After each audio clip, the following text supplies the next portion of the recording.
எல்லாம் வல்ல இறைவனின் பொற்பாதங்களை மனமொழி மெய்யால் போற்றி பணிகிறேன். அதிகாலை பிரார்த்தனை வகுப்பிலே கலந்து கொண்டு கடவுள் வாழ்த்தில் தொடங்கி மேருமந்திர பாடல் வரை சிறப்பான நிகழ்வுகளை வழங்கி வரும் அனைத்து பங்களிப்பார்கள், பார்வையாளர்கள் மற்றும் நெறியாளர் தொடர் தொகுப்பாளர்கள் அனைவருக்கும் எனது பணிவான வணக்கத்தை தெரிவித்துக் கொள்கிறேன். மேரி பாவனா அப்படின்னு சொன்ன நம்மளுடைய பாவனையை மாற்றுவதாக கருத்து தமிழை பொறுத்த வரைக்கும். இந்த பாவனைங்கிறது எங்கே இருக்குது, எதை நம்ம மாற்றணும் அப்படிங்கிற ஒரு அடிப்படையை தெரிந்து கொண்டு செல்ல வேண்டும் அப்படிங்கிற ஒரு கட்டாயம் கூட கிடையாதுங்க. அதில் சில பேர் பாவனான்னு சொல்கிறாங்க, அது உணர்வா, இந்த மனசில் இருக்கக்கூடிய எண்ணமா இல்லை சிந்தனையா, இப்படின்லாம் ஒரு சந்தேகங்கள் வரும் எப்பயுமே. ஆனால் இந்த மேரி பாவனாவை நம்ம அதனுடைய அர்த்தம் என்ன, அதனுடைய கருத்து என்ன சொல்லுது அப்படிங்கிறத நீங்கள் தெரிஞ்சுக்கிட்டு 2 வேளையும் சொல்லணும். இரவு படுக்க போகும்போது கண்டிப்பாக மேரி பாவனா சொல்லிவிட்டு, அதுமாரி காலையில் எப்படி இருந்தாலும் திருலோக தர்ம தியானத்திலே எதிரையோ சொல்ல போகிறீங்கன்னா பரவாயில்ல, ஆனால் இண்டிவிஜுவலாக ஒவ்வொருத்தரும் சொல்லணும். அதை இங்கே எப்படி எல்லோரும் சொல்லணுங்கிறத டீச் பண்ணியிருக்கிறாங்க, அவ்வளோதான். அதை டீச்சிங் பண்ணிக்கிட்டே நம்ம எக்ஸாம் எழுத முடியாது. நாம் தானே எழுதணும், நாம் தானே பேப்பரை வாங்கி நம்ம கையெழுத்து போட்டு எழுதணும். நாமளே எல்லோரும் டீச்சராக இருந்துட்டால் அப்போ பரீட்சையே இல்லாமல் போயிடும். அந்த மாதிரி இல்லாமல் இங்கே இந்த மேரி பாவனா சொல்லிக் கொடுக்கறது அருமையான ஒரு ஃபீட்பேக் அண்ட் ஆட்டோ சஜஷன் மெத்தடுன்னு சொல்லி சைக்காலஜியில் சொல்லுவாங்க. அதை எப்போவோ யாரோ வேறு மொழியில் வச்சுருக்காங்க, வேறு ஒன்றும் கிடையாது. இப்போ நம்ம இங்கிலீஷில் படித்தா தான் அது புரியும் அப்படிங்கிற ஒரு சிந்தனை தேவையில்லை. இது என்ன நடக்குது உள்ள அப்படிங்கிறது கூட நீங்கள் தெரிஞ்சுக்கணுன்னு அவசியம் இல்லை. தெரியும் வேண்டாம், ஒன்லி ப்ராக்டிக்கல் தான் இதில். ஆனால் 2 வேளையும் சொல்லணும். ஒன்று சொல்லும்போதும் அதனுடைய உள்ளார்ந்த உள்ள என்ன உணர்வுல மாறணும் அப்படிங்கிறது உங்களுக்கே தெரியும். அதை நல்லா உள்வாங்கி சொல்லிகிட்டே இருக்கணும். அதில் 2 விஷயம் இருக்குது. ஒன்று ஸ்ரத்தை, இன்னொன்று ருசி. இது 2 இருந்துச்சுன்னா அந்த மேரி பாவனா உங்களை டோட்டலாகவே மாற்றிடும். நீங்கள் மாறலைன்னு சொன்னால் அந்த பழைய உள்ளுக்குள்ளே என்ன இருக்கோ அதில் தான் இருக்கிறீங்கன்னு அர்த்தம். ஏதோ மேலோட்டமாக அந்த பாடத்தை சொல்லி கொண்டு செல்கிறோம் அப்படின்னு. இது தெரிவித்தல் மட்டும்தான் இந்த மாதிரி ஒரு கிளாஸஸில் இருக்கும். அதன்படி நடத்தல்ங்கிறது நம்ம கையில் தான் இருக்குது. கண்டிப்பாக நிறைய பேர் மாறி இருப்பீங்க. அப்படி மாறல, சும்மா மேலோட்டமாக இருக்கிறீர்கள் அப்படின்னு சொன்னால் மாறுவதற்கு முயல வேண்டும் என்று உங்களிடம் பணிவன்புடன் கேட்டுக்கொள்கிறேன். எப்பவுமே வாழ்க்கையின் பாரத்தை இறக்கி வைக்க கற்றுக்கொள்ள வேண்டும். கையில் இருப்பது மட்டுமல்ல, மனதை அழுத்தும் பாரத்தை சீக்கிரமே இறக்கி வைக்க நாம் கற்றுக்கொள்வது தான் சிறந்த வாழும் கலை. அதை நன்றாக நினைவில் வைத்து கொள்ள வேண்டும். வாழ்க்கையில் சில விஷயங்களை கெட்டியாக பிடித்து கொண்டு அதை விட முடியாமல் தவிக்கிறோம். அது என்னவாக இருக்கும்? கண்டிப்பாக விருப்பு வெறுப்பு தான், வேற ஒன்றும் கிடையாது. அப்படின்னா அதிலிருந்து வெளியே வந்தால்தான் வாழ்க்கை உண்மையிலேயே சரியாக தொடர ஆரம்பிக்கும். இப்போ இந்த இந்த ஜென்ரல் ஒப்பீனியன் நம்ம கொடுக்கறது இது என்ன ஹெட்டிங் அப்படிங்கிறது மட்டும் இல்லை. இந்த சைதன்யம் அப்படின்னு நீங்கள் சொல்லிகிட்டே இருந்தீங்கள்ல மேரி பவனால, அதில் கொண்டு போய் இதை வைக்கணும், வேறு ஒன்றும் கிடையாது. நம்ம வாழ்க்கையில் சந்தோஷம் வந்தால் கடவுளே எனக்கு ஏன் இவ்வளவு சந்தோஷம் கொடுக்கிறீர்கள் என்று நாம் யாரும் கேட்க மாட்டோம். ஏன்னா நமக்கு அது வேணும், விருப்பத்தில் வச்சுருக்கோம். ஆனால் இயல்பில் நமக்கு வேறு விஷயம், அது ஆனந்தம்னு சொல்கிறோமோ. ஆனால் அந்த சந்தோஷங்கிறது இந்த கலவையில் நமக்கு கிடைக்கக்கூடிய ஒரு கிரெடிட். அதனால் நாம் என்ன நினைக்கிறோம், அந்த சந்தோஷம் வேணும் அப்படின்னு நம்ம எப்பயுமே நாம் நினைப்போம். அதை கொடுத்தா கூட நம்ம பெருசாக எடுத்துக்கிறது இல்லை. அது எல்லாருக்கும் கிடைக்கிறது நமக்கும் கிடைச்சிடுச்சு. ஆனால் துக்கம் மட்டும் எனக்கு மட்டும் ஏன் வருது அப்படின்னு நம்ம நினைக்கிறோம். அந்த ஏரியாவை மட்டும் நம்ம சரி பண்ணால் போகுதும் அப்படிங்கிறது தான். ஆனால் ஒரு சின்ன கஷ்டம் வந்தாலோ, கடவுளே ஏன் எனக்கு மட்டும் இந்த சோதனை, இந்த கண்ணாலே நம்ம பார்ப்போம். ஒரே சுனாமியில் தான் எல்லாம் அடிபட்டு கிடப்பான். எனக்கு தாங்க கூட அங்கே நீங்கள் அந்த விசிட்டுக்கு என்கொயரிக்கு போயிருந்தீங்கன்னா தெரியும். சுனாமி நடந்த இடத்துல ஒரு 3 days ஒரு கேம்ப் நாங்கள் பேங்க்கில் போட்டிருந்தோம். எல்லாருக்கும் எப்படி லோன் கொடுக்கணும், எப்படி அவங்களுக்கு, அதே நேரத்தில் ரீஹாபிலிட்டேஷன் இன்ட்ரெஸ்ட் இருக்கிறவங்க செய்யலாம் அப்படின்னு சொன்னால் எல்லாருமே லைஃப் லாஸ், எல்லாருக்குமே ஹோம் லாஸ். இருந்த பணம் எங்கே இருக்குன்னே தெரில, வீட்டு டாக்குமெண்ட்டு கூட இல்லை, எல்லாமே இழந்துட்டு நிற்கிறாங்க. அதில் தன்னை மட்டும் கூடுதலாக சொல்லி பெனிஃபிட் கிடைக்காம போயிடக்கூடாது அப்படிங்கிற ஒரு சிந்தனையும் நாங்கள் அங்கே பார்த்தோம். இங்கே ஸ்டாஃப்லாம் கடவுளே எனக்கு மட்டும் ஏன் இந்த சோதனை, சுனாமி எல்லாரையும் சுருட்டி வாரி அள்ளி போட்டிருக்கு, மிச்சம் இருக்கிறவன் மற்றவன் கடலுக்குள்ளே போயிட்டான், அவனுக்குமே கடவுளே எனக்கு மட்டும் ஏன் இந்த சோதனை, அப்படி தான் ஒவ்வொருத்தரும் பேசுகிறாங்க. இந்த இந்த குப்பமே போயிடுச்சுங்க, என்ன பண்ணுறதுனே தெரில, ஒருத்தர் 2 பேர் தான் சொல்லுவாங்க. மற்றவங்களாம் என் குடும்பம் போச்சு, என்னோடது போச்சு, இல்லைன்னு சொல்கிறதுக்கு இல்லை. அதில் இந்த காமன் நவுன் வரல, அதான் வேற ஒன்றும் கிடையாது என்று உடனே கேட்க ஆரம்பித்து விடுவோம். இந்த நேரத்தில் நமக்கு தோன்றும் உணர்வு என்ன தெரியுமா? இனிமே என் வாழ்க்கையில் எல்லாம் முடிந்து போய்விட்டது என்பது தான். ஆனால் உண்மை அதுவல்ல. பல நேரங்களில் மன வலிதான் நமக்கு உண்மையான வழியை காட்டும். யார் உண்மையானவர்கள், இனிமேல் நமக்கு எது முக்கியம், அடுத்து நாம் என்ன செய்ய வேண்டும், இது 3 கிளாஸும் நமக்கு ஒவ்வொரு தரையும் வரும்போது, மனவலி வந்தாலும் கஷ்டம் வந்தாலும் துன்பம் வந்தாலும் இதை தாங்க நம்மள்கிட்ட விட்டுட்டு போகுது. நம்ம அதை மட்டும் கவனிக்கிறதே இல்லை. நமக்கு வரக்கூடிய கஷ்டங்கள்லாம் நம்ம வாழ்க்கையில் நாளையிலேருந்து எப்படி மாற்றம் மாறி நாம் மேலே போகணும் அப்படிங்கிறதுக்காக ஒரு டெஸ்ட்டு தான் இது.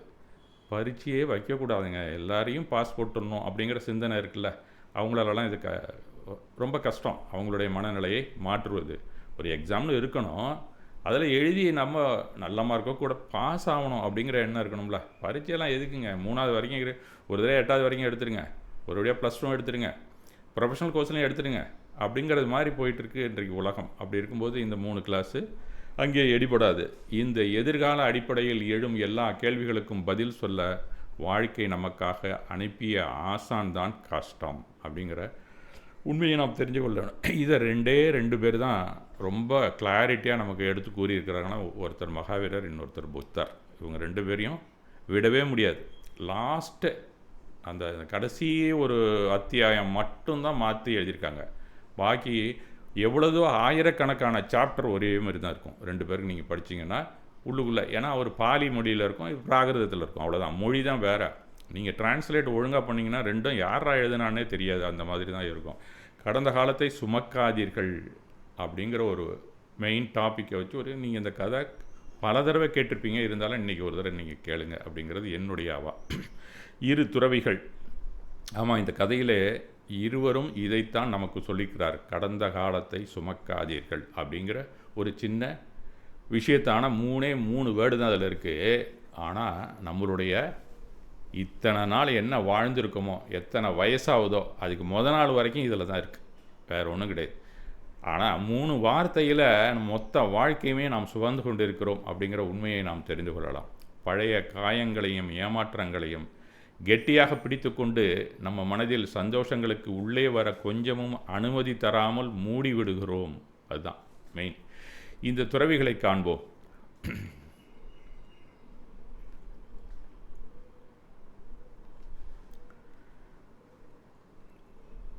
இந்த ஒரு ஆசிரமத்தில் 2 துறவிகள் ஒரு ஆசான்ட்ட இருக்காங்க. அவங்க 2 பேரும் படிக்க. அப்போல்லாம் எப்படின்னு கேட்டிங்கன்னா, நிறைய பேர் இருப்பாங்க. ஒரு 4-5 பேருக்கு மேலே ஒரு ஆசான் வைத்து கொள்ள மாட்டார்கள். ஏன்னா அவங்களே ஏழ்மையில் தான் இருப்பாங்க. அவங்களுக்கு யாரும் மந்த்லி பேமெண்ட்டோ ஒரு சேலரியோ ஒரு பென்ஷனோ எதுவுமே கிடையாது அவங்களுக்கெல்லாம். அவங்கெல்லாம் தன்னுடைய வாழ்க்கைக்கு உழவு தொழில் செய்வாங்க. அங்கே இயற்கையில் கிடைக்கக்கூடிய காய்கறிகளை வைத்து கொண்டு தான் அவங்க காலத்து. அதனால் எல்லாருமே வனத்தில் தான் இருப்பாங்க. டவுனில் இருந்தால் அவங்களோட வாழ்க்கையை நடத்த முடியாது. அப்போ அவங்கள்ட்ட படிக்க போகிறவங்களும் அங்கே தான் போகணும். 1 or 2 இருப்பாங்க, 3 பேர் 4 பேர் தான் இருப்பாங்க. யார் பெரிய அரச குடும்பமாக இருந்தால் கூட அதிகமாக இருக்கிறதுக்கு, ஏன்னா அரச குடும்பத்தில் இருந்தால் சில சலுகைகள் அரசனே செய்வான். அப்போ வேணால் ஒரு 10 பேர் இருக்கலாம், அவங்களுக்கு சேர்த்து சாப்பாடு போடுவான் அவன் படிக்கிற வரைக்கும். அதுக்கப்புறம் பழையபடி 2 பேர் தான் இருப்பாங்க. அந்த மாதிரி இந்த 2 துறவிகள் ஒரு ஆற்றை கடக்க காத்து கொண்டிருந்தார். இந்த 2 பேரும் என்ன பண்ணுறாங்க, டெய்லி எங்கேயாவது வெளியில் போக வேண்டியது, அங்கே ஏதாவது கிடைக்குதுன்னா அதை கொண்டு வந்து தன்னுடைய ஆசிரியருக்கும், அவங்க சில பேர் இல்லறத்தோடையே இருக்கக்கூடியவங்களும் இருக்காங்க. இதில் வந்து பௌத்த மாங்க், அவங்களுக்கு பிரம்மச்சரியம் தான் அந்த 3 பேருமே. அந்த ஆசிரமத்துக்கு என்ன வேணுமோ அதெல்லாம் எடுத்துகிட்டு வந்துடுவாங்க. சமைக்கிறதுக்கோ சாப்பாட்டுக்கோ இரவுக்கு என்ன வேணுமோ அதெல்லாமே காலையில் கிளம்பி 2 துறவியும் போவாங்க. 2 பேரும் வாங்கிட்டு வர்றது ஒரு பழக்கம். அது அன்றாட நடவடிக்கையாக இருந்து கொண்டு இருக்கிறது. அந்த மாதிரி போகும்போது ஒரு ஆற்று பக்கமாக போகிறாங்க. அந்த கரையில் நின்று கொண்டு இருக்கிறார்கள். அங்கே இந்த 2 துறவிகளும் இந்த ஆற்றை கடக்க ஒரு பெண்மணி அங்கே வந்து உட்காந்துருக்கிறார். அப்போது அந்த பெண்மணி பார்க்குறாங்க. அந்த அம்மா என்ன கேட்குது, ஐயா நீங்கள் இந்த ஆற்றை கடந்து நான் அக்கறைக்கு போகணும், அங்கே யாரோ ரிலேட்டிவ்ஸ் இருக்காங்க, அவங்கள நாங்கள் பார்க்க போகணும் அப்படின்னு சொல்கிறாங்க. இந்த ஆழமாக இருக்குமா அப்படிங்கிறதான் அவங்களுடைய கேள்வி. ஏன்னா ஜென்ரலாக ஒரு நீர்நிலையம் நம்ம கடக்கணும்னா அந்த காலத்துலலாம் பாலம்லாம் எங்கேயுமே இருக்காது. பல கிலோமீட்டர் கணக்கில் நடந்து போய் தான் ஒரு பாலம் இருக்கும். அதனால் இடையிலலாம் அவங்கவுங்க என்ன செய்வாங்க, ஒரு ஆற்றை குறுக்க எக்ராஸ் த ரிவர் தான் எல்லாமே. அதில் கீழே ஆழம் எப்படி இருக்குன்னு தெரியும், தெரியாமல் கொஞ்சம் தூரம் போயிட்டு பெரும்பாலும் நீச்சல் தெரிஞ்சவங்களாக தான் இருப்பாங்க அந்த காலத்தில். அதனால் அப்படி இருந்துன்னா நீந்தி அந்த பக்கம் போயிடுவாங்க. தலையில் என்னென்ன கொண்டு வருவோமே ஒரு முண்டாஸ் மாதிரி கட்டிப்பாங்க. அவர் படிக்க இப்போ லால் பகதூர் சாஸ்திரி கூட டெய்லியும் வந்து தலையில் ஒரு முண்டாஸ் மாதிரி கட்டிட்டு தான் அக்கறைக்கு போய் படிச்சிருந்துருக்காரு. ஒரு நம்மளுடைய பாரத பிரதமர் கூட. அந்த மாதிரி அந்த ஆற்றை கடக்கக்கூடிய ஒரு ஒரு தருணம் அந்த அம்மாவுக்கு. அவங்க கேட்குறாங்க, இது நீங்கள் ஊருக்கு புதுசா அப்படின்னு சொல்லி இவங்க 2 பேரும் கேட்குறாங்க. ஆமாம் அப்படின்னு சொன்னோன்னே, நீங்கள் இந்த ஆற்றை கவனமாக குறுக்கே கடக்க வேண்டும் அப்படின்னு சொல்கிறான். என்ன அப்படின்னு சொன்னீங்கன்னா, இங்கே ஆழமான பள்ளம் வரலாம். நீங்கள் முதல்ல ஒரு காலை வச்சு அடுத்த கால் வைக்கும்போதே அது ஆழமாக இருந்ததுன்னா அங்கே வைக்காமல் கொஞ்சம் பக்கத்தில் வச்சிங்கன்னா அங்கே மேடாக இருக்கும். எந்த இடத்துல பள்ளம் இருக்கும், எந்த இடத்துல மேடு இருக்குங்கிறது நீங்கள் ஒவ்வொரு அடியாக எடுத்து வைக்கும்போது கவனமாக வைக்க வேண்டும். அதனால் நீங்கள் காலை வச்சு பள்ளமாக இருந்தால் வேறு திசையில் வச்சிங்கன்னா சரியாயிடும். அதனால் நேராக ஸ்ட்ரெயிட்டாக நீங்கள் போய் சேர முடியாது, கொஞ்சம் அப்படி இப்படி ஜிக்ஸாக்காக தான் நீங்கள் போகணும் அப்படிங்கிறது மாதிரி அவங்க 2 பேரும் அந்த லேடிக்கு சொல்கிறாங்க. கிட்டக்க நெருங்கும்போது அந்த அம்மாவுக்கு கொஞ்சம் கூடுதலாக பயம் வந்து விட்டது. என்ன இருந்தாலும் தண்ணியில் இறங்கி போகிறதுன்னு சொன்னால் நீச்சல் தெரிஞ்சிருந்தால் கூட சில பேருக்கு இருக்கும், நீச்சல் தெரியாதவங்க அந்த கதையை பொறுத்த வரைக்கும் அக்கறைக்கு போகணும் அப்படின்னு நினைக்கிறாங்க. அதை பார்த்துட்டு கொஞ்சம் தூரம் போகிறாங்க. அது இடுப்பளவில் இருக்குது. அப்புறம் மார்பளவுக்கு தண்ணி வந்தோன்னே பயம் வந்துடுச்சு. ஏன்னா அதுக்கப்புறம் மூக்குக்கிட்ட வந்துருச்சுன்னா ரொம்ப கஷ்டம், மூச்சு விட முடியாமல் போயிடுமே அப்படிங்கிற ஒரு பயம். அப்போ அது இன்னும் கொஞ்சம் பயம் கூடுதலானோன்னே அந்த கால்களை கரெக்டாக வைக்கணும் அப்படிங்கிற அந்த மெத்தடை கொஞ்சம் மறந்து போகுது அவங்களுக்கு. அடுத்த அடியை வைக்கும்போது கழுத்து வரைக்கும் நீர் நெருங்கி விடுகிறது. அந்த மட்டத்திலேயே அந்தண்ட காலை வச்சு போக தெரியாமல் இதுக்கு வந்தோடனே உடனே ரொம்ப சத்தம் போட்டு இனிமேல் நம்ம உள்ளே போயிடுவோம் அப்படிங்கிற நினப்பு வந்துருச்சு அவங்களுக்கு. காப்பாற்றுங்கள் காப்பாற்றுங்கள் கத்துகிறார்கள். அந்த சத்தத்தை கேட்டோன்னா இவங்க 2 பேரும் அந்த ஆற்றை கடந்து நடந்து போயிட்டுருக்கானுங்க. இவங்களுக்கு காதல் விழுந்தோடனே 2 பேரும் அங்கே ஒடியாராங்க. அந்த கரையில் வந்து நின்றுக்கிட்டு, என்னடா ஒரே சத்தமாக இருக்கே அப்படின்னு சொல்லி பார்த்தாக்கா அந்த அம்மா கொஞ்சம் நேரம் சத்தம் போடுறதை நிறுத்திடுச்சு. ஏன்னு சொன்னால் மயக்கம் வந்துடுச்சு. அதுக்கு அந்த மயங்கி அந்த ஆற்றுலேயே மூழ்குவதை கண்டார்கள். அந்த முடி தான் தெரியுது மேலே. உடனே அந்த ஒரு ஆள் என்ன பண்ணால் டக்குன்னு தண்ணியில் இறங்கி நீந்தி போய் அவள் அருகே சென்று அவள் தொழில என்ன கொண்டு வந்தாலும் அதெல்லாம் விட்டுட்டு அவள் தலை முடிய பிடிச்சி அவளை அழகாக இழுத்துட்டு வரான். கொஞ்சம் தூரம் வந்தோடனே வெயிட்டு கிட்டக்க வர தண்ணியில் இருக்கிற வரைக்கும் வெயிட்டு தெரியாது. தண்ணியை கொஞ்சம் அப்படி கடந்தீங்கன்னாலே கொஞ்சம் வெயிட்டு அதிகமாகிடும். அதுக்கப்புறம் அவளை தூக்கி முதுகில் போட்டுக்கிறான். அவளை தூக்கி கொண்டு வந்து கரையிலே வைக்கிறான். அப்படின்னா அவன் வந்து அவளை தூக்கிட்டு வந்து இந்த கரையில் கொண்டாந்து போட்டு அதுக்கப்புறம் அவளுக்கு கொஞ்சம் சிகிச்சை செய்து அவன் மயக்கத்தை தெளிய வைத்து விட்டு அவங்க 2 பேரும் பத்திரமாயிருமா அப்படின்னு சொல்லிட்டு 2 பேரும் அதை விட்டு கிளம்புறாங்க. அந்த காப்பாற்றினவரும் அவனுக்கு கொஞ்சம் அடுத்த கொஞ்சம் ஜூனியர், அந்த துறவியை விட கொஞ்சம் ஜூனியர் இன்னொருத்தன். அவன் இளைய துறவி, அவர் முதிய துறவி அப்படி வச்சுங்க. ஏனென்றால் இவர்கள் இன்னும் பல மைல்கள் நடக்க வேண்டி இருந்ததுனால கொண்டாந்து போட்டு அவங்க போயிட்டாங்க. நம்ம வேலை முடிஞ்சு போச்சுன்னா அதுலேயே நிற்கலை. அவங்க 2 பேரும் கிளம்பிட்டாங்க. ஆனால் கொஞ்சம் தூரம் நடந்து போக அந்த இளைய துறவி அமைதியாக இருக்க முடியாமல் கேட்குறான். சத்தம் போடாமல் தான் வர்றான், இருந்தாலும் சாமி உங்கள்கிட்ட ஒன்று கேட்கணும் அப்படிங்கிறான். அவர் பெரியவருங்கிறதுனால என்னப்பா அப்படின்னு கேட்குறாரு. நம்ம ஆசிரமத்தரோட விதிப்படி பெண்களை தொடக்கூடாது, அது விதி அல்லவா, பிரம்மச்சரிய விரதம் நாமெல்லாம் எடுத்துக்கொண்டிருக்கோம். அப்படின்னு நீங்கள் எப்படி அவளை தொட்டு தூக்கி கொண்டு வந்து சிகிச்சையெல்லாம் கொடுத்தீங்க அப்படின்னு கேட்குறான். இவர் ஒன்று சிரிக்கிறார். சிரிச்சுட்டு அதுலேயும் முதுகில் சுமந்து வந்து அவளை தரையில் கிடத்தி மயக்கத்தை வேற நீங்கள் தெளிய வச்சுருக்கீங்களே அப்படின்னு சொல்கிறான். அப்போனா அவன் வந்து எத்தனை தடவை அந்த பொம்பளையை நீ டச் பண்ணேன்னு சொல்லாமல் சொல்லிட்டான். வேறு ஒன்றும் கிடையாது அங்கே உள்ளுக்குள்ளே இருக்கிறது. வேறு ஒன்றும் இல்லை. சாதாரணமாக நீங்கள் இப்போ ஆற்றுல யாராவது விழுந்துட்டாங்கன்னு சொன்னாக்கா முதல்ல சாதாரணமாக தான் ஆழம் இருக்காதுன்னு நினைப்பாங்க.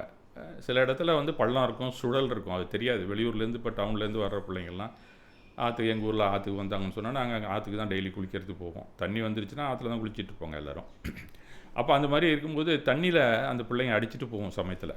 புதுசாக வந்தவங்க அந்த ஆற்றுலேயே பழக்கம் இல்லாமல் சுழல் எங்கே இருக்குன்னு தெரியாது. சுழலில் போய் மாட்டிக்கிட்டு சத்தம் போடுவாங்க. அவங்கள காப்பாற்றணும்னா நீந்தி போய் என்ன பண்ணணும், அவங்களோட தலை முடிய அதுவும் பின்பக்கம் பிடிச்சி தான் இழுத்துட்டு வரணும். அது நீங்கள் வந்து முன்னாடி போய் பிடிச்சிங்கன்னா அவங்க என்ன பண்ணுவாங்க, ஏதோ ஒரு ஹோல்டு கிடச்சா போதும், 2 கையால் நம்மளை பிடிச்சி நம்மளையும் சேர்த்து அந்த சுடலில் அமுக்கிட்டு அவங்க மேலே வந்துடுவாங்க, நம்மளை கீழே வச்சு அமுக்கிடுவாங்க. அந்த மாதிரி காப்பாற்ற போனவங்களும் அங்கே போய் கடைசி காலத்தை பார்த்த ஆளுகளும் இருக்கின்றார்கள். யார் அடிச்சுட்டு போனானா அவன் வந்துடுவான் மேலே. இதெல்லாம் நடந்த உண்மைகள். அந்த மாதிரி இருக்கும்போது எப்போ யாரை காப்பாற்றணும்னா முன்னாடியே ஒருத்தன் சொல்லிவிடுவான், எப்போ அவன் முடியை பிடிச்சி இழுத்துட்டு வா. அது ஆம்பளையாக இருந்தால் பெண்களாக இருந்தால் பிரச்சனையே கிடையாது. இப்போ இந்த காலத்தில் கொஞ்சம் பிரச்சனை தான் வச்சிங்களேன். டக்குன்னு அவங்க முடியை பிடிச்சி இழுத்து கொண்டாந்து தரையில் கொண்டாந்து போட்டிங்கன்னா அவங்களுக்கு பயத்துலேயும் வேறு இருக்கும். உள்ளே எப்படி இருந்தாலும் தண்ணியை நிறையா குடிச்சிருப்பாங்க. அது நுரையீரலில் மூச்சு விட்டு ஃபுல்லாக தண்ணி இருக்கும். அதுலேருந்து வெளியில் கொண்டு வரணும்னா அவங்கள என்ன பண்ணணும், குப்புற படுக்க போடணும். அந்த முதுகு பக்கம் அவங்க கீழே வாய் கீழே இருக்கிற மாதிரி போட்டு அவங்க ஹிப்பில் நம்ம உட்காந்துக்கணும். அவங்க இடுப்பில் உட்காந்து முதுவை அமுக்கிக்கிட்டே இருக்கணும். அது ஆணாக இருந்தாலும் பெண்ணாக இருந்தாலும் வேறு ட்ரீட்மெண்ட்டே கிடையாது. அமுக்கிட்டே இருந்தீங்கன்னா கொஞ்சம் கொஞ்சமாக தண்ணி வெளியில் போயிடும். அந்த சுவாசம் அப்போ தான் ஸ்டார்ட் ஆகும். அதை அப்படியே விட்டுட்டால் ஒரு 1/2 ஹவரில் அவங்க இறந்து போயிடுவாங்க சுவாசம் பண்ணாமல். அது இன்டர்மிட்டண்ட்டாக கொஞ்சம் அந்த ப்ரீத்திங் நின்று இருக்கும். அதை நீங்கள் தண்ணியை பம்ப் பண்ணி அதில் இருக்கிற நீரை பெரும்பாலும் உங்களால் முடிஞ்ச அளவுக்கு வெளியேட்டு அதுக்கப்புறம் நீங்கள் ட்ரீட்மெண்ட்டு தான். வெளியில் வந்துருச்சுன்னா அப்புறம் சளி பிடிச்சிருக்கும், சரியாயிடும்னு வச்சிங்களேன். அந்த மாதிரி செஞ்ச ட்ரீட்மெண்ட்டை இந்த துறவியும் செய்து விட்டு வந்து விட்டார். அதான் அங்கே நடந்தது. அது இந்த கொஞ்சம் வயசில் வேறு சின்னவனா அந்த ஆளுக்கு பொறுக்கலை. அதிலும் பெண்ணை அப்படி செய்தால் இவனுக்கு தாங்கலை. ஒரு ஆணாக இருந்தாலும் பரவாயில்ல, அது ஆதங்கத்தை அடக்க முடியாமல் இப்படி தான் கேட்குறான் அப்படிங்கிறது இது நம்மளுடைய கற்பனை தான். அந்த கதையில் அவர் அவ்வளோ தெளிவாக சொல்லலை. அவன் சொன்னதை கேட்டதும், ஏய் மூடா, சாவுக்கு போராடும்போது ஆண் என்ன பெண் என்ன எல்லாம் சமம்தான், மனிதர்கள் தான், சக ஜீவராசிகள் தானே. அதனால் உடனே சென்று உயிர் பிழைக்க செய்தேன். நான் பெண்ணையும் காப்பாற்றலை, ஒரு ஆணையும் காப்பாற்றலை, ஒரு சக உயிரைத்தான் நான் காப்பாற்றினேன். இதற்கெல்லாம் பிராயச்சித்தம் கூட தேவையில்லை என்று சொல்லிவிட்டான் அந்த ஆள். பெரிய சாமியார் அப்படி சொல்கிறான். சொல்லிவிட்டு இவங்க அதை விட்டு ஸ்டார்ட் பண்ணிட்டாங்க. போயிட்டே இருக்காங்க.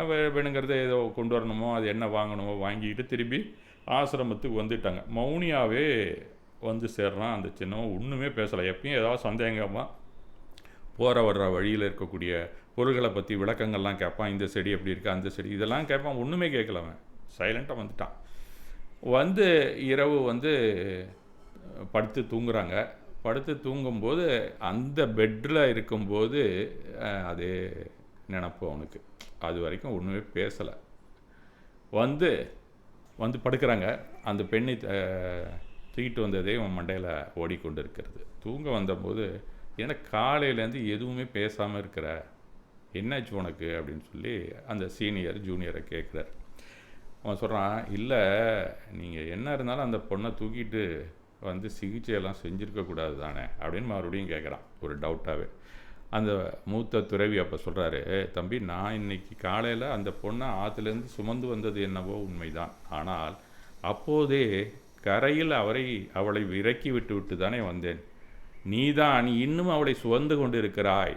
தெரியுதா உனக்கு நான் என்ன சொல்கிறேன்னு? நீ தான் உன் மனதிற்குள் சுமந்து கொண்டு இருக்கிறாய் என்றார். அதை நான் அப்பயே தூக்கி போட்டேன்ப்பா, வேலை முடிஞ்சு போச்சு எனக்கு. நான் அவளை காப்பாற்றுறதுக்கு தான் போனேன்.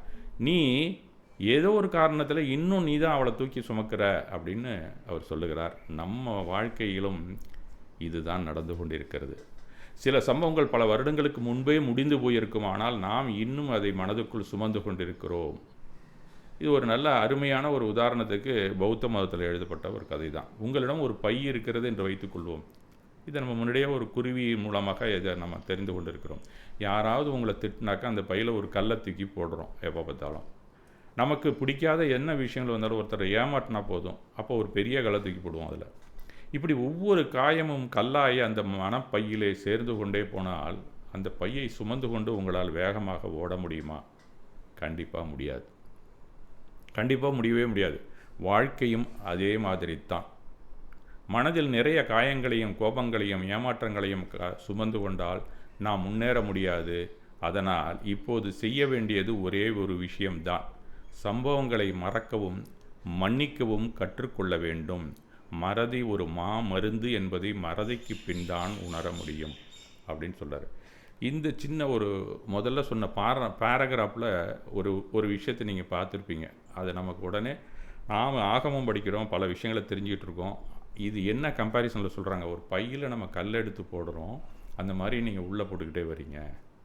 அதெல்லாம் உங்களுக்கு சுமையாக இருந்து கொண்டு இருக்கிறது அப்படின்னு சொல்கிறாங்கல்ல, அதுதாங்க கர்மா.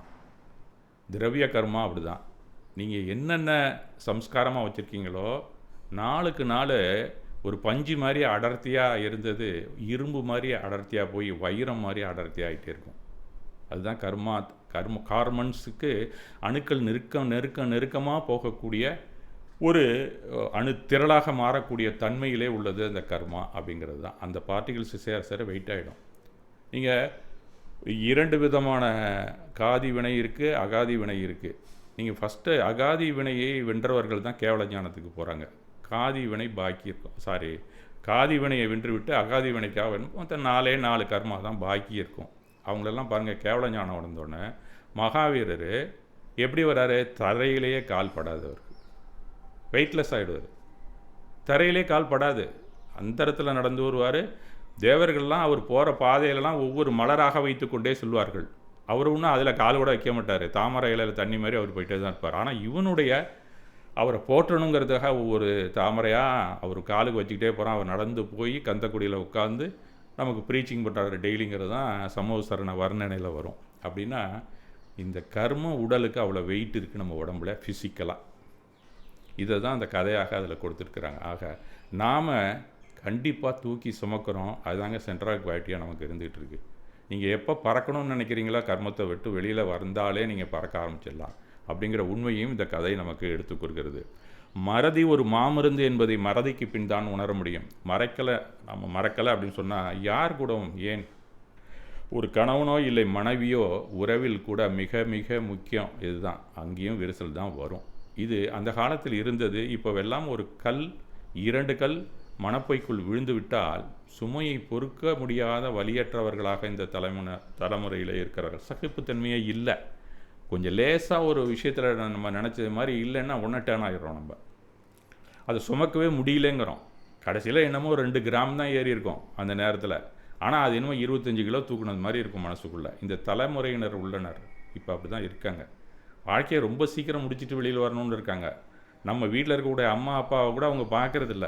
அவங்கெல்லாம் அப்படியே வாழ்ந்து கொண்டு இருக்கிறார். அவங்களுக்கெல்லாம் சகிப்புத்தன்மை கூட இருக்குது. இதுதான்டா வாழ்க்கை, இதுதான் உலகம் அப்படிங்கிறது தெரிஞ்சு கொண்டு இருந்தார்கள். இன்றைக்கு அப்படி இல்லை. அதுக்கு பல காரணங்கள் இருக்குது. அதுக்கெல்லாம் நம்ம வேறு வகையில் சில நூல்கள் இருக்குது. அந்த உளவியல் மூலமாக அதே சமயத்தில் ஆன்மீகத்தையும் கலந்து நம்ம தெரிந்து கொண்டால் அதுலேருந்து நம்ம வெளியில் வரலாம். அதனால் மறப்போம் மன்னிப்போம் என்ற கலாச்சாரம் மறைந்து கொண்டே வருகிறது. உடனே மனதால் ரத்து, சில மாதங்களில் உடலாலும் சட்டப்பூர்வமாக விவாகம் ஆனதிலிருந்து ரத்து செய்து வெளியேறி விடுகிறார்கள். ரொம்ப மனம் பலகீனமாக இருக்கிறார்கள் அப்படின்னு தான் சொல்லணும். பலூன் மாதிரி உடனடியாக ஊதி பெருசாக்க வேண்டியது ஒரு விஷயத்தை. அதில் ஒரு சின்ன ஊசி குத்துனக்கு மேலே படார், அவ்வளோதான் முடிஞ்ச விஷயம். இந்த தடால் முடிவெடுக்கும் கலாச்சாரமாக இன்று மாறிவிட்டது. ஒரு குடும்பத்தில் மட்டுமல்ல, சில ஆன்மீக நிறுவனங்களில் கூட இந்த வாழும் சன்னியாசிகளிடம் நாம் கண்டுகொண்டு தான் இருக்கிறோம். அதனால் ஒவ்வொரு மதத்தில் பல பிரிவுகள் முற்காலத்தில் ஏற்பட்டிருப்பதையும் நம்ம பார்த்துருக்குறோம். இதெல்லாமே இந்த மாதிரி பிரிவினைவாதம் வர்றதுக்கு காரணம் சுமையாக இருக்கிறது தான். இதை சன்னியாசிகள்கிட்டையுமே இருக்குது, நம்ம வீடுகளில் மட்டும் இல்லை. நாம் இத்தனை பிரிவுகளை நம்ம வச்சுருக்கோம் சமண மதத்தில். எந்த பிரிவில் நாம் பிறந்திருக்கோமோ அதை நம்ம கடைபிடிக்கணும்.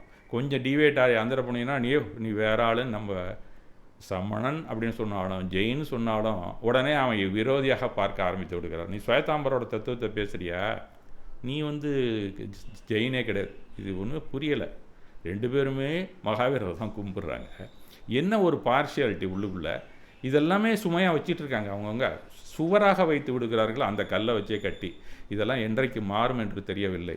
இனிமே பிறப்பவர்களெல்லாம் அதிலும் உட்பிரிவில் பிறக்கப் போவதை எண்ணி வருத்தமாகத்தான் உள்ளது. நாம் என்ன கேட்டால் வந்தோம் திகம்பரம் மதப்புள்ள, இல்லை சுவேதாம்பரம் மதற்கு போகணுன்னு அவன் தான் கேட்டு வந்தான். ஆனால் 2 பேருக்கும் பிடிச்சிக்காது. 2 பேரும் பெஸ்ட்டு ஃப்ரெண்டு. நானே என் ஃப்ரெண்டும் இங்கே பசுல்லா ரோட்டில் தான் இருக்கிறான், ஜவஹர்ன்ட்டு. அவ்வளோ ஃப்ரெண்டாக இருப்போம். எங்கள் ஃபாதரும் அவரும் கூட நல்லா தான் இருப்பாங்க. ஆனால் சுற்றி இருக்கோம், நீ என்ன அவனோட போய் பழகிற? இப்போ தான் ஜெயின்ஸே கேட்பாங்க. உலகம் பல நாடுகளானதற்கு காரணம் பல மதங்கள். அதிலும் பல கூறாகி போவது இந்த ஆன்மீக சரியாக பிரயோகிக்க தெரியாத ஆணவ நிலைப்பாடுகள் தான் எங்குமே நிலவி வருகின்றன. அதனால் கதைக்குள்ளே போனோம்னா மறப்பது போல் வாழ்க்கையில் எதுவுமே இல்லை.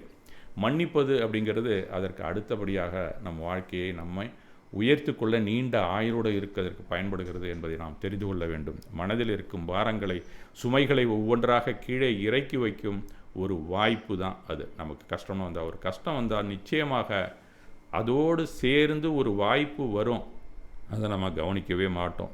பிரச்சனை அப்படின்னு சொன்னால் கண்டிப்பாக கன்சீல்டாக ஒரு விஷயம் அதுக்குள்ளே இருக்கும் வாய்ப்பு அப்படிங்கிறத நம்ம மறக்கவே கூடாது. அப்போ கவலைகளை நினைத்து அங்கேயே நின்று விட்டால் அந்த வாய்ப்பை நாம் கவனிக்க தவறி விடுவோம் அப்படிங்கிறது தான் இந்த காலத்தில் நீங்கள் எந்த கிளாஸுக்கு போனாலும் உங்களுக்கு சொல்லிக் கொடுக்குறோம். இது என்றைக்கோ நம்ம மதத்தில் சொல்லியிருக்காங்க. மற்ற ஞானிகளும் அதை தான் கூறுகிறார்கள். பிரச்சனைகள் வாய்ப்பாக கருதுபவனே இவ்வுலகில் வாழ தகுதியானவன். அப்போ பிரச்சனையை நாம் ஒரு அழுத்தமாக பார்க்கும்போது, அதை மறக்க முடியாத போது, அதை மன்னித்து தூக்கி எறியாத போது அதில் இருக்கக்கூடிய வாய்ப்பு கண்ணுக்கே தெரியாதுங்க. உதாரணமாக லேட்டஸ்ட்டாக நடந்த ஒரு சம்பவம் தான் இது. அதையும் இப்போ சொல்லிடலாம். ரொம்ப நேரமாகலை. நீண்ட நாட்களாக ஒருத்தன் வேலை தேடி அலைஞ்சிக்கிட்டு இருக்கான். ஒரு இளைஞன். அவனுக்கு அவன் பட்டதாரி டிகிரி முடிச்சிருக்கான், மாஸ்டர் டிகிரி ஏதோ ஒன்று முடிச்சிருக்கான்னு வச்சுங்களேன். பத்திரிக்கை ஆஃபீஸில் அவனுக்கு ஒரு வேலை கிடைக்கிது. அவனுக்கு நிருபர் வேலை கொடுக்குறாங்க. அவர் தெரிஞ்சவர், அவங்க ஃபாதருக்கு தெரிஞ்சதுனால அந்த எடிட்டர் என்ன பண்ணுறாரு, கொஞ்ச நாளைக்கு நிருபராரு, ஆஃபீஸிலலாம் ஒன்றும் ஒர்க் இல்லை அப்படின்னு சொல்லி அவனுக்கு நிருபராக போட்டு விடுறாரு. ஒரு பயபக்தியோடு முதல் நாள் வேலைக்கு போகிறான். அந்த பத்திரிகை ஆசிரியர் அவனை அழைத்து, நீ ஃபஸ்ட்டு ஒரு அசைன்மெண்ட்டு நான் உனக்கு கொடுக்குறேன். இண்டிபெண்டன்ஸ் டே நீ ஆகஸ்ட் 15 அன்னைக்குன்னு வச்சிங்களேன். அது அன்னைக்கு நம்ம நம்ம போர்ட் இருக்குல்ல, துறைமுகம், அந்த துறைமுகத்தில் கப்பல் படையை சேர்ந்தவங்க, அந்த நேவி ஆர்மிலாம் இருப்பாங்க. அந்த சுதந்திர தின நிகழ்வு வருது, நீ அங்கே போய் அங்கே என்ன நடந்ததோ அதை வர்ணனையோடு எனக்கு அனுப்பணும் அப்படின்னு சொல்லி அவனை அனுப்புகிறார். அங்கே செய்திகள் சேகரிப்பதற்காக அவன் அந்த போர்ட்டுக்கு போகிறான். போர்ட் ட்ரஸ்ட்டுக்கு போர்ட்டுக்கு போகிறான். இங்கே தான் முதல் நாள் முதல் அசைன்மெண்ட்டு. அதனால் ஆசிரியர் சொன்ன அடுத்த நிமிடமே உடனே கிளம்பி நேராக போர்ட்டுக்கு போயிட்டான்.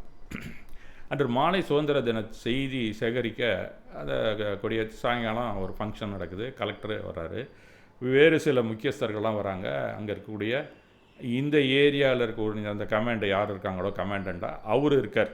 நேவியோட டெல்லியில் இருக்கிறவர் கூட வந்திருக்கிறார் அன்னைக்கு. அதுக்காக ஒரு பெரிய மேடை போட்டு அங்கே அந்த கூட்டம் நடந்து கொண்டு இருக்கிறது. போன நிருபர்கள்லாம் வெவ்வேறு இதிலேருந்து வந்திருக்கக்கூடிய மற்ற ஜேர்னலிஸ்ட்டும் இருக்கிறான். அவன்லாம் எழுதி கொண்டு இருக்கிறான். இந்த பத்திரிகையிலேருந்து போனால் இவனும் அங்கே போயிருக்கிறான். திடீர்னு என்னாச்சு, அங்கே ஒரே கசமுசா, ஒரே சத்தம், ஒன்றுமே நடக்க முடியல. திரும்பி வந்துடுறான் அவன்.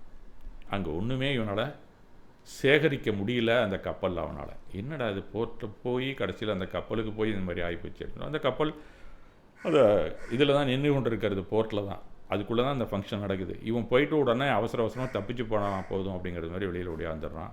இங்கே கேட்குறாரு, என்னப்பா உன் நியூஸ் இன்றைக்கி கலெக்ட் பண்ணிட்டு ஃபஸ்ட் அசைன்மெண்ட்டு தானே அப்படின்னு கேட்குறாரு. என்னுடைய கெட்ட காலம் சார் அப்படின்னு. என்ன கெட்ட காலம், என்ன நீ போன என்ன அதை சொல்ல வேண்டியதானே, இதில் என்ன இருக்குது அப்படிங்கிறாரு அவர். ஒன்றும் இல்லை, நான் மாவு வைக்க போனால் காற்றடிக்குது, உப்பு வைக்க போனால் மழை பெய்கிறது, இப்போ கதையெல்லாம் சொல்லிகிட்டு இருக்கான் அவன். என் முதல் நாள் அசைன்மெண்ட்டே பெரிய பிரச்சனைக்குள்ளாக்கி விட்டது அப்படின்னா அவன். என்ன தாண்டா அங்கே நடந்தது அப்படின்னு கேட்குறாரு. அது கடைசியில் அங்கே இன்னும் முடியலை, அதுக்குள்ளே அப்படியே வந்துட்டான் இவன். கப்பல் படையில் நடக்கும் சுதந்திர தின நிகழ்ச்சிகளை அவன் சொல்லி கொடுத்துருக்க நேரத்தில் என்னாச்சு, அந்த கப்பலில் திடீர்னு ஏதோ ஒரு ஓட்டை இருந்திருக்கு, கடல் நீர் உள்ளே வர ஆரம்பிச்சிடுச்சு. அந்த ஃபங்க்ஷன் நடத்த முடியல. அங்கே அவசர அவசரமாக தண்ணி உள்ளே வந்தோடனே கப்பலில் யார் இருப்பா, எல்லாம் முடியாந்துட்டான். கொஞ்சம் கொஞ்சமாக இறங்கி இவனும் தப்பிச்சா போதுன்ட்டு ஓடி வந்து விட்டான் அப்படின்னு சொல்லிவிட்டு அவன் புலம்புறான். இந்த மாதிரி ஆயிடுச்சு சார், என்னால் ஒன்றுமே சுதந்திர தின கொண்டாட்டத்தை நான் ஒன்றுமே பார்க்க முடியல, எழுதவும் முடியல அப்படின்ட்டான். இதை அவன் சொல்லி முடிக்கிறான். இவன் வேறு நியூஸ் கலெக்ட் பண்ண போனவன் அந்த நியூஸை கொடுத்துட்டு, டே இதை விட ஒரு நல்ல நியூஸ் எங்கடா கிடைக்கும்னு கேட்குறான் அவன். ஐயோ நீ இதுக்கு கொஞ்சம் கூட ஃபிட்டே இல்லை அப்படின்னு சொல்லிட்டு உடனே தன்னிட்ட இருக்கிற ஸ்க்ரப்ளிங் பேடையும் நோட்டையும் எடுத்துக்கிட்டு ஓடிவிட்டான் அவன். கப்பலில் ஒரு ஓட்டை விழுந்திருக்கிறது, அதுவும் சுதந்திர தினம். அது வழக்கமாக நடக்கக்கூடிய ஒரு செயல். ஆனால் அந்த ஓட்டை விழுந்த இடத்துல என்ன ஒரு பரபரப்பு, என்ன நடந்தது, இந்த நியூஸை கொடுக்கறதானா நம்ம நியூஸ் பேப்பர் வச்சுருக்கோன்னு சொல்லிட்டு இவனையும் இழுத்துக்கிட்டு நேராக போகிறான். அங்கே போய் அந்த ஓட்டை பெருசாகி கடல் தண்ணீர் உள்ளே போய் அந்த கப்பல் மூழ்கும்படியே ஆகிவிட்டது. அதை தடுப்பதற்கு பெரிய படையே பாடுபட்டது. இப்படி இருக்க சுதந்திர தின கொண்டாட்டம் எப்படி இருக்கும் அப்படின்னு ஒரு ஹெட்டிங்கில் போட்டு அந்த நிருபர் கொண்டு வந்து அதை கொடுக்குறான். அதை வாங்கி படித்த அந்த ஆசிரியர் அவனை தட்டி கொடுக்குறார். ஆக ஒரே சம்பவம் தான் ஒருத்தனுக்கு பிரச்சனையாக இருக்குது, இன்னொருத்தனுக்கு அதுவே வாய்ப்பாக அமைகிறது. அவன் மேலே மேலே பதவிக்கு உயர்வானா இல்லையாங்கிறத நாம் தான் முடிவு பண்ணணும். அப்போ வாழ்க்கை என்பது நிகழ்ச்சி நிரல் படி பட்டியலிட்ட சம்பவங்களின் ஊர்வலம் அல்ல. இது எதிர்பாராமல் வருகிற வாய்ப்புகளின் ஊர்வலம் என்பதை நாம் தெரிந்து கொள்ள வேண்டும். பிரச்சனை நமக்கு கிடைக்கிற ஒரு வாய்ப்பு தான் அப்படிங்கிற ஒரு உண்மையை நாம் தெரிந்து கொண்டு வாழ வேண்டும். கடவுள் அல்லது இயற்கை நமக்கு ஒரு புதிய வாய்ப்பை கொடுக்கவே விரும்புகிறது என்று வைத்துக்கொள்வோம். நம் கையில் ஏற்கனவே ஒரு குப்பைகளால் நிறைந்திருந்தால் அந்த புதிய வாய்ப்பை எங்கே அவர் வைக்க முடியும்? கையில் இவ்வளோ அழுக்கு இருக்குது, முதல்ல போய் கழுவிட்டு வாடான்னு தானே சொல்லுவார். விட்டு விடுதல் என்பது எதையாவது இழப்பது அல்ல, எதற்கும் அடிமையாகாமல் இருப்பது தான். ஒரு காதல் தோல்வியோ அதை ஒரு பாடமாக பாருங்கள். வேலை இழப்போ அதை ஒரு புதிய வாய்ப்பின் ஆரம்பமாக பாருங்கள். நட்பு பிரிவா உங்களை நீங்களே கண்டறியும் நேரமாக பாருங்கள். இரவு உறங்கச் செல்வதற்கு முன் ஒரு நிமிடம் கண்களை மூடுங்கள். உங்களை வருத்தி கொண்டிருக்கும் அந்த ஒரு விஷயத்தை நினைத்து, இதுதான் மேரி பாவனா, இது முடிந்துவிட்டது, நான் இதிலிருந்து விடுபடுகிறேன் என்று உங்களுக்குள் சொல்லுங்கள். முடிந்த அத்தியாயத்தை மீண்டும் மீண்டும் வாசித்து கொண்டிருந்தால் அடுத்த பக்கத்தை புரட்டவே முடியாது. மாற்றம் ஒரு நாளில் வராது, ஆனால் ஒரு முடிவிலிருந்து ஆரம்பிக்கும். இந்த மாற்றம் உங்களிடந்தே என்றுமே தொடங்குகிறது என்ற உண்மையை நாம் தெரிந்து கொள்ள வேண்டும். மீண்டும் நாம் இன்னொரு நாள் சந்திக்கலாம். மிக்க நன்றி.